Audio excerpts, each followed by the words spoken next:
boy, baby, we are here, and we are talking about some more Florida Panthers, guys, because of course we have to be diving into the 2025 Stanley Cup Finals, the names that make the finals run, and some of the guys who we will see enter the free agency pool. If you had seen the video that we had uploaded about an hour ago, you would have seen that Sam Bennett doesn't really look like he is going to be one of those names. He may be signing a $60+ million extension with Florida. Who really knows? But in today's video, we are diving into yet another one of these cats on the Panthers that is potentially going to leave, and we are diving into some of the new teams that have been linked to him. You already know from the title and from the thumbnail, but we are talking about some Canadian franchises. We are talking about the Detroit Red Wings, and we are talking about Aaron Ekblad. Now, the interesting thing about Ekblad is that we already did make one video talking about Ekblad and Detroit because it was discussed as a potential option for Stevie Y a few days ago. I forgot who it was that actually mentioned Ekblad in the context of talking about the Red Wings, but it was brought up as a thing that the Wings shouldn't go out there and explore, and we already made that video commentary combining it with some Frank Saravelli trade talk, so that is available for your viewing pleasure if you wanted to see that. But again, that was from about a week ago, 6 days ago to be exact, and now on June 13th, 2025, we are diving into everything one more time. We've got two updates from David Pagnotta from this morning that I wanted to dive into on this show here. He said on NHL Network earlier this morning that Aaron Ekblad is likely heading to free agency. The Florida Panthers want him at less than his current $7.5 million AAV range, something in the $6 million range. And, you know, you talk about state tax, you talk about the Florida Panthers being able to grab guys on for cheap. Maybe not that cheap. We had already spoken about Sam Bennett. 8x8 seems to be what he is going to get with the Cats, but realistically, I mean, there have been people speculating that if Sam Bennett became a free agent, he could get like 10. He would get maybe like $70 million, and he would be setting himself up for life in a much bigger way if he were to get that free agent deal with some other random team on the market. But nah, Florida, no state tax, higher take-home pay, 8x8, that seems to be the territory in which Bennett's contract discussions will go down. But Aaron Ekblad, seems like they want to take a big discount out of his contract in order to keep him, and you have a very understandable conclusion if Aaron Ekblad himself doesn't want to do that. He's like, hey, I don't want to take a pay cut. Are you kidding me? Like, he's already in Florida. He's already making the amount of money he's making. They want him to make less. He has all the right in the world to say nah, especially if he were to go to another team and get much more than $6 million a season. This is where David Pagnotta and EJ Hradek on NHL Network say after Edmonton, Toronto, and Detroit are teams that will look at signing Aaron Ekblad if he hits free agency.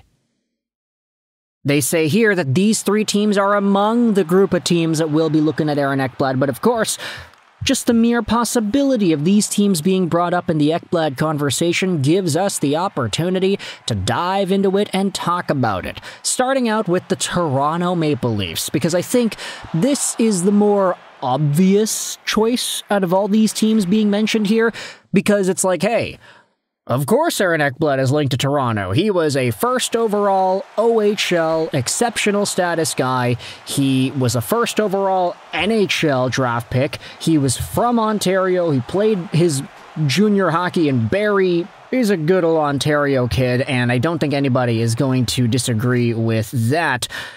I mean, yeah, you gotta remember, Aaron Ekblad was exceptional status, albeit it was, 14 years ago. Still, he eventually became a first overall pick, and he was super poised and super good, and there was a time in Aaron Ekblad's career where he was a legitimate #1 defenseman, producing a hell of a lot of points before getting slowed down by injuries. Heck, even this season, he has been fine production-wise. It's just, when you think about players that are at the top of their teams, you don't necessarily think of Aaron Ekblad anymore, because there are other names who are flashier, they score even more points, and they have a much more higher command of the ice. The Quinn Hugheses, the Makars, the Fox, the Heiskanens, the Dahlins, etc. Ekblad is absolutely not that. He was never going to be that. That's not the kind of game that he plays.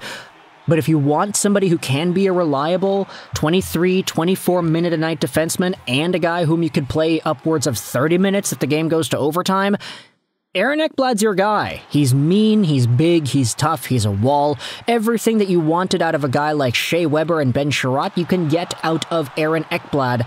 And because of his links to the Ontario area, of course, it's like, yeah, he'd be targeted by the Maple Leafs. Like, they always need right-handed defensemen on that team.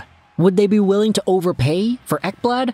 Maybe. If Mitch Marner leaves and they have a whole bunch of cap space freed up, there's an opportunity to grab a really great right-handed defenseman there. The Edmonton Oilers, you can say, are in a similar boat, although I do kind of wonder if there is really that opportunity for Ekblad to switch ship and head over to the Oilers after being a part of this finalist Panthers squad 2 years in a row against Edmonton. Would he straight up and away join the opposition? Is he going to pull off a Marian Hossa? He's going to head over onto Edmonton and then lose in the Stanley Cup final as a member of the Oilers in 2026? Who knows? Yeah, it doesn't really work. Aaron Ekblad already won a Stanley Cup with Florida, so the Marian Hossa comparison isn't really all too present, but the Oilers, they've been getting some really strong defending out of all their guys, and even with a player like Troy Stecher being on the back burner, being a very second or third tier option for that team yesterday, they're still getting some good, solid defensive production out of their players, and Aaron Ekblad would only solidify what it is that they have in Edmonton. Meanwhile, for the Detroit Red Wings, having Ekblad and Seider as a 1-2 on the right side would be menacing, and it would totally stabilize the rest of that Red Wings right side. Edvinsson, Johansson, Seider, Ekblad. I like the sound of that a lot. You don't need to rely on Justin Hall anymore. You don't need to rely on Jeff Petrie anymore. Sure, there are other names that you want to see rotating around. You would like to have Erik Gustafsson as a power play option. You would like to have Axel Sandin-Pellikka as a full-time Red Wing. Not guaranteed, but you would like to have it. Aaron Ekblad, though, would be a very solid veteran presence, although the commentary that we did have a week ago said that Aaron Ekblad may not actually be the right name for Detroit because of the age and because of the contract. That was an idea that was brought up. I forgot who it was that mentioned it, but we did talk about it in the video. That's why we had Ekblad all over the social media stuff about it. But we did talk about whether or not Ekblad was another one of these bargain bin type scenario guys. Not necessarily like, oh yeah, bargain bin because he's cheap. Bargain bin because he's on the second half of his career and he could be getting signed in Detroit for the remaining years of his career, in the same way that an Andrew Kopp or a JT Compher were given medium-term deals that will take them into their early 30s. Is Aaron Ekblad an appropriate name to give that sort of a contract to? If he wants, let's say, 7 years and he wants $7 million a season, is it an appropriate move for Stevie Y to give a guy like this $49 million over the next 7 years? Right now, Aaron Ekblad is, 28, 29 years old? You will sign him for a long time when you give him a 7-year deal. So if you're the Detroit Red Wings, you do have to start taking a little bit of a precaution as to whether or not this is going to be beneficial for your team long term.